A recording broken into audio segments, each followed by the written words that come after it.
45 വർഷത്തെ പ്രവാസ ജീവിതത്തിന് വിരാമമിട്ട് നാട്ടിലേക്ക് മടങ്ങുന്ന Incas Abu Dhabi working president CM Abdul കരീമിന് ഇൻഗാസ് അബുദാബി യാത്രയയപ്പ് നൽകി. Incas central committee working president B. A. Susheelan ഉദ്ഘാടനം ചെയ്തു. Incas Abu Dhabi president AM Ansar അധ്യക്ഷത വഹിച്ചു. ജനറൽ സെക്രട്ടറി MU ഇർഷാദ് സ്വാഗതവും ട്രഷറർ സാബു അഗസ്റ്റിൻ നന്ദിയും രേഖപ്പെടുത്തി. ഇൻഗാസ് അബുദാബിയുടെ ഉപഹാരം പ്രസിഡന്റ് സമർപ്പിച്ചു. അരങ്ങ് സാംസ്കാരിക വേദിയുടെയും അബുദാബി സാംസ്കാരിക വേദിയുടെയും ഉപഹാരങ്ങളും ചടങ്ങിൽ സമ്മാനിച്ചു. One anchor every week, 20 years, 1,000 episodes on one TV channel. Middle East this week, an Elvis Chumar TV show.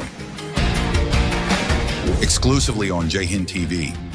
Stay tuned for the 1,000 countdown.